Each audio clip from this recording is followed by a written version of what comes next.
Welcome back everyone. In today's video, we are discussing the huge news that sent HIMS shares up nearly 10% today and PayPal stock up over $80 per share. What is the news? Well, let's get into it. There's actually several items we're going to discuss today and they're all huge. By the way, Shamao says to like and subscribe. So let's get into it. We're going to start with PayPal. So yeah, back in January, PayPal introduced 6 innovations. Well, what they call them innovations. I call them common sense. But anyway, here we go. Sorry about that. That's the phone. Okay, so yeah, innovation number 1 is a transformed checkout experience. Number 2 is Fastlane, which actually released a couple months ago and is gaining traction. Number 3 is Smart Receipts. Number 4 is Advanced Offers platform, which we're going to discuss today. 5 is a reinvented PayPal app, and 6 is Venmo business profiles. So yeah, they're all sort of disparate things, but they're all leveraged to propel PayPal into 2025, which is coming up pretty soon. Okay, so yeah, what's going on first is PayPal's ad business has just launched. And basically, yeah, they just open up their launch business, and what this means is this is actually huge for PayPal. Well, think about it. Where does Google get 80% of their revenue? It's actually advertising. Google knows every single website that you visit. And through that, they're able to, through Google Analytics. Google Analytics knows everything about you. Because websites, subscribe to that and they get analytics on their websites. So Google leverages Google Analytics and is able to leverage their Google Ads business. And then the Google Ads business prints billions upon billions of dollars per year. It is enormous and it makes a lot of money. It's, high margin, very, very high margin. But what PayPal does differently from Google is Google only really knows what pages you visit. PayPal knows your transaction history. Not just among one retailer, but many retailers for its 400 million users. So they know of their 400 million users, all the products that you have purchased. So for example, if you purchased, say, a BMX bike at one retailer or considered purchasing a BMX bike at one retailer, and they have another retailer that also sells bikes, they may offer accessories or something else, or in 2 years, another bike at this other retailer. And they're placing these ads on their platforms, on the PayPal application and on the Venmo application. You'll start seeing these advertisements.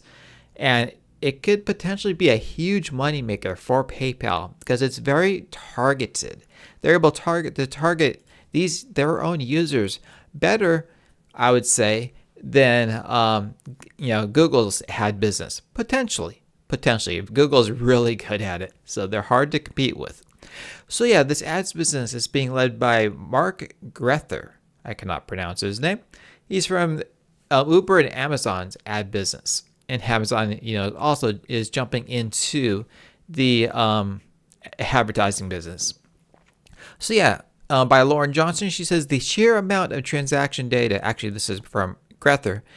The sheer amount of transaction data that we have at our fingertips is just incredible. It's much higher than any single retailer would ever have. This is the other benefit that PayPal has is data aggregation. They know not just the sales from one retailer, but all the retailers of their business.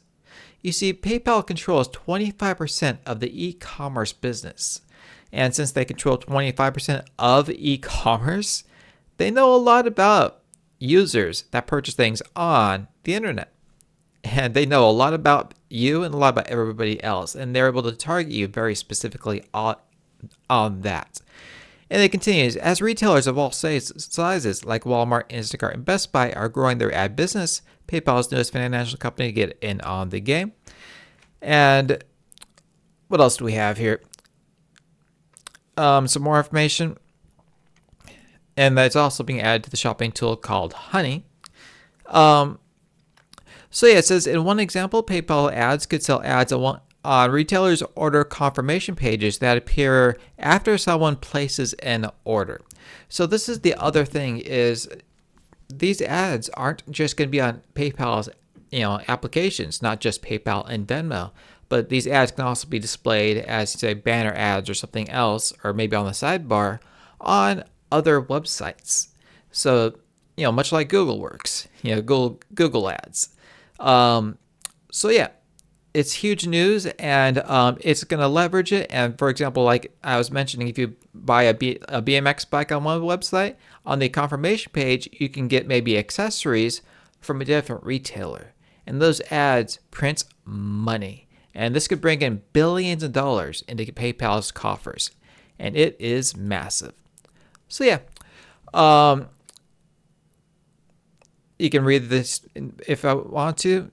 I'm not going to get into any more detail than I have already discussed. It says, unlike individual retailers, PayPal and other financial companies have a broader purview of how people shop across multiple retailers.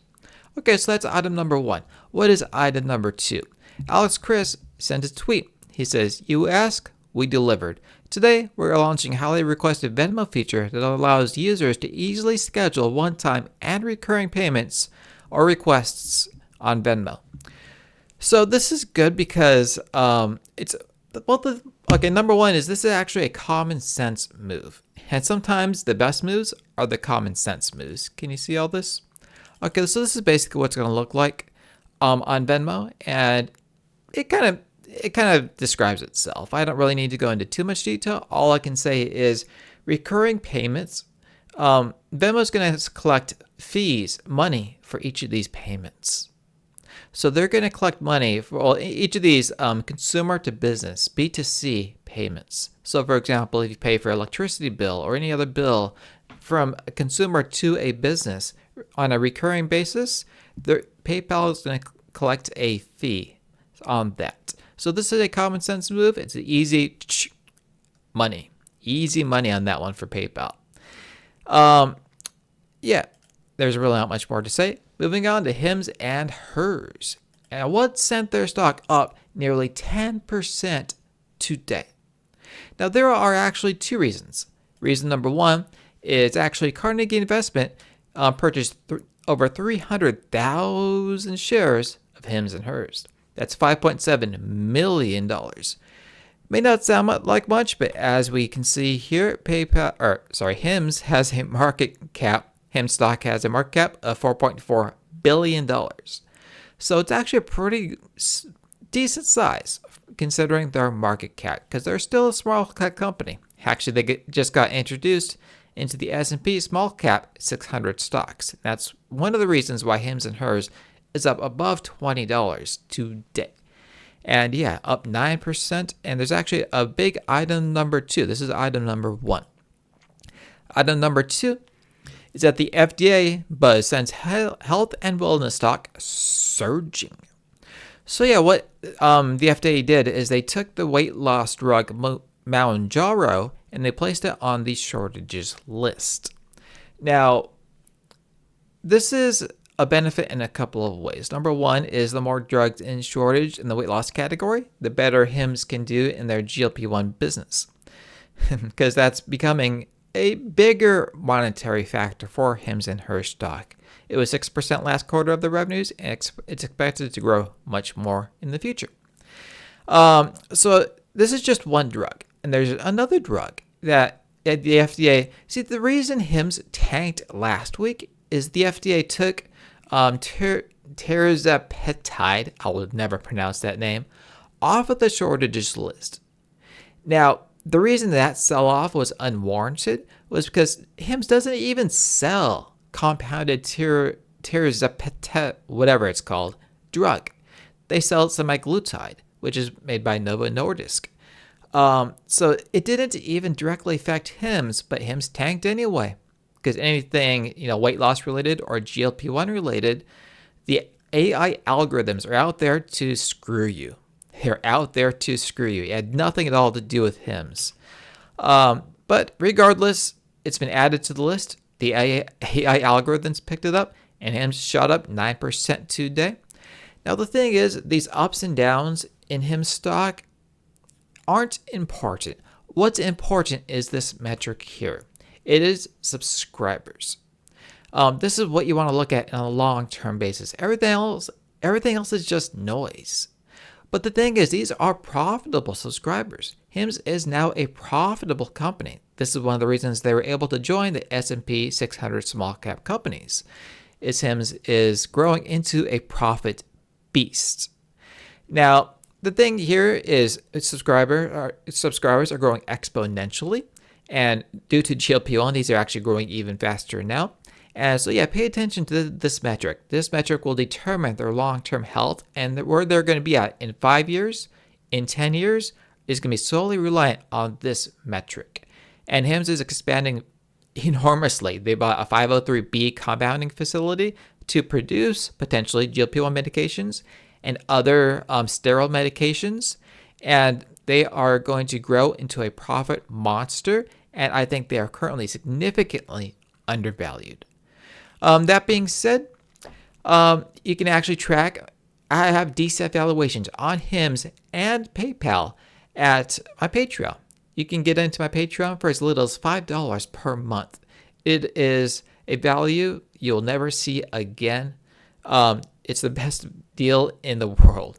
You can get access to the Patreon portfolio, decent valuation models on over 15 different companies that I track, and also corporate analyses on these companies. So yeah, get in while getting is good. Don't forget to like and subscribe. Thank you for watching, and I will see you in the next one.